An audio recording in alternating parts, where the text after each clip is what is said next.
my parents and I were still in Prague and in Vienna, and I then lived also in Holland with my sister. I had a sister who was a textile designer who also was at Black Mountain later, Trude Guermont-Pré, and so I lived with her while my parents went to America already, and they said I should stay in Holland until father had a job, a position.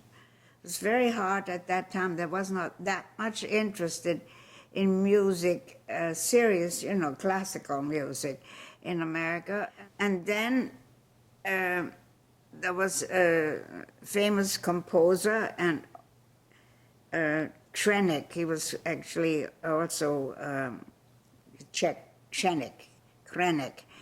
He's very famous today.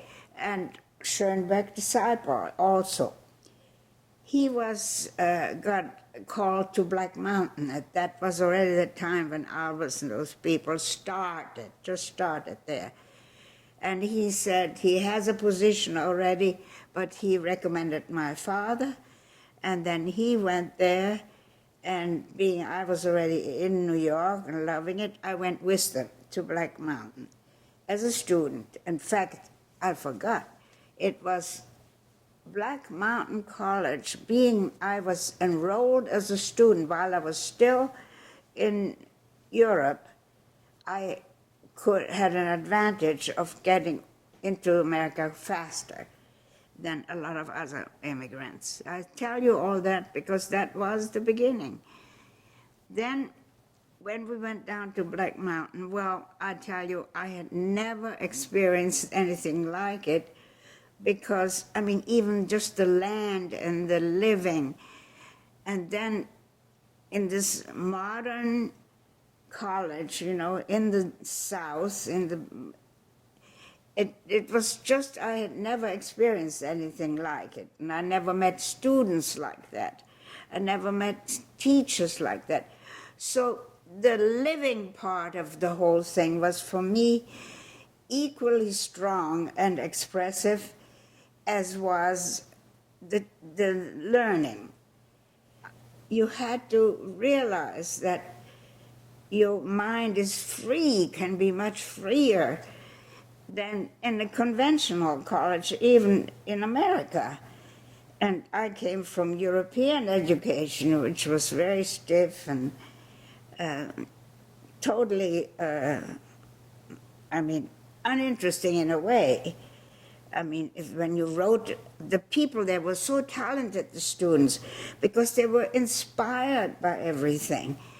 They could write so well. It didn't matter if they didn't spell right, Well, I came from Germany. Spelling was just as important as the words and what they had to say. And it was a unique experience, is all I can say. So that kind of awareness, or a fork, knife, spoon, how is it bent? How big are they in relationship to each other? Not necessarily, but there is a relationship. And also, as I said, which way does the spoon bend and so on. We had to draw these things. And so all these things that we did every day, that we saw every day, how much did we see? Did we actually see them? And then out of that comes then these inventions, Then how would you do it? Not the way you ordinarily see it, but could you do it differently? And it still makes me excited when I think about it today. I was then already almost 20, I think, and then went to New York, but always, every year, came back because father and mother were there, later also my sister, and always when I came was was able to participate in what went on there. I could go to the classes, they let me in, and it was marvelous. It was like sort of refreshing your mind every time you came down there. And I used a lot of it, you know, even I did in stage work, made models, you know, and so in terms of what I learned there, and color, of course, so it was unbelievable even what little time I spent there, what it did for me. And the whole thing was also the way we lived, as you know, is it belonged, that place up there, to the YMCA. So our rooms, we shared usually a bedroom with one other girl, but we all each had our own studio. And there was an attic, and in the attic was either furniture or, an old couch or something.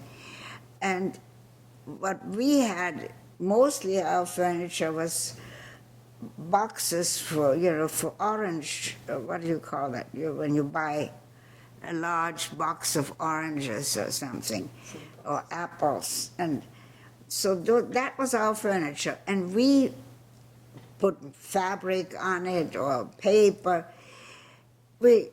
Each one, we had to invent our own rooms, which we showed off to each other. And we always had cocktail drinks in the afternoon, very simple. And it was totally different, which I'm sure even all the other colleges in America.